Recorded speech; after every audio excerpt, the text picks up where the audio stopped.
I don't care what anybody says, you take a bit of that grief away with you every time. And you see this family living every parent's worst nightmare.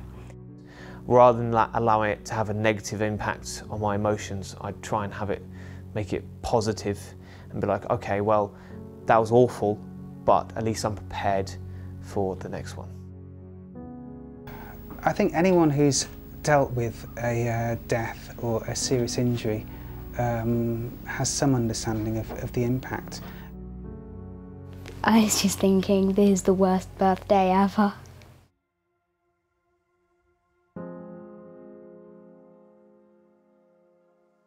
I woke up and it was my birthday and I was really excited. And then Mum and Dad said, there's a special present for you waiting downstairs. I saw the bike. We wheeled the bike outside. I didn't see what happened, but I heard a bang. And I didn't really understand what, even when I looked around, I assumed Jacob must have gone inside or something. I couldn't work out what was happening. The first thing you hear across the radio is it's a serious road traffic collision involving a child. And all of a sudden, your level of concern becomes personal rather than professional, if you like. Immediately we started putting our blues on and getting to the job.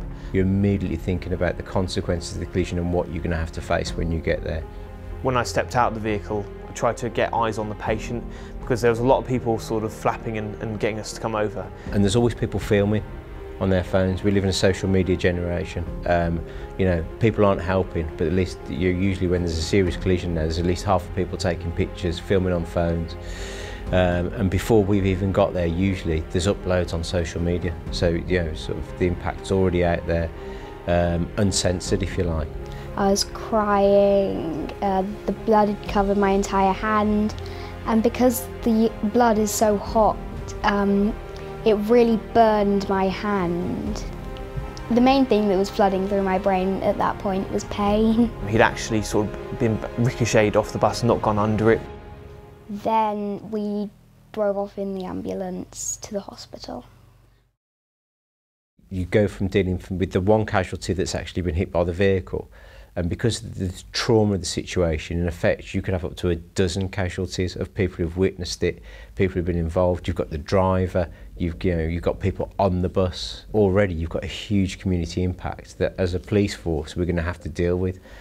In terms of communicating with the hospital, we have a trauma desk, so we would let the trauma desk know what happened, the injuries, the child's vital signs, and our treatment. When we have an alert from the ambulance crew, they give us a pretty good idea of what we should be expecting. We don't get children like him to wait. They'll come straight through to the main part of the emergency department so that we can check them over from top to bottom, not just assuming that they've got the one injury, but that there may be other things that are a problem as well. And it wasn't until later that we noticed that actually his helmet had a dent in it, basically, in the polystyrene underneath the plastic part. It was right into it. And I think the noise I'd heard, the bang, was actually the bus hitting his head. If we get a call from usually from what's called the trauma desk to tell us that we're expecting a child who could have a significant head injury, so maybe the child's unconscious, maybe the way it's happened has given them a clue that it could be a significant head injury, then we assemble our full trauma team. And the trauma team, it's quite a daunting thing when families and children who are awake come in because they're surrounded by a large number of people. You could come into the resus area of the emergency department and be faced with 15 people. Felt like after I'd had the sleeping gas, it had only been 5 minutes when it had been 2 hours. And I woke up to Mum and Dad looking at me. The cost is huge. People don't realise not only the cost to ourselves, but the other emergency services. The Department for Transport figures give the average cost of a collision, an injury collision, at £80,000.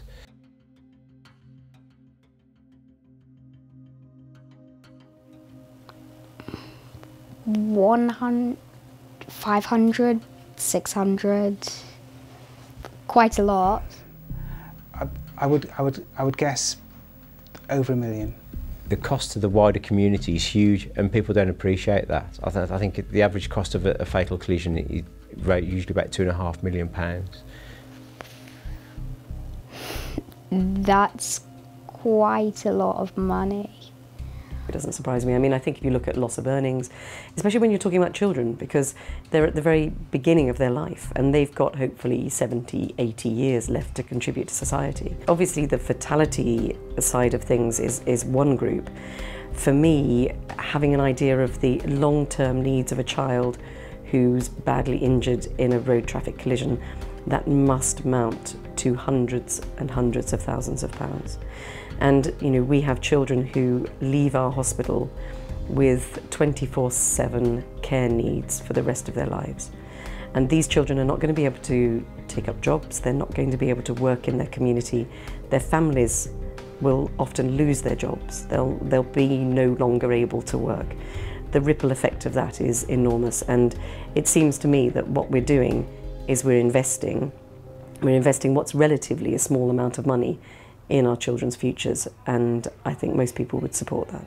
Reducing the speed of collisions will always reduce the impact of injury because you've got less forces involved, and so when you have less forces, there's less forces transferred into the patient and therefore less injuries. The commonest cause of serious injury in our children's hospital, major trauma centre that we are, comes from road traffic collisions. If we have a collision at 20 miles an hour, it's a case of us turning up in 99% of the time, and it's not a serious injury, it's only a slight injury or non-injury. We can deal with that collision in half an hour. So I realise that some people think that we're shifting the emphasis in the wrong direction. Why aren't we teaching children about this? And you know, children do learn about things like the Green Cross Code, and they do know very often what they're supposed to do, but they're kids and they're creatures of impulse. And if you're a child and suddenly your ball goes out into the road, you're not going to remember that you're supposed to stop and look.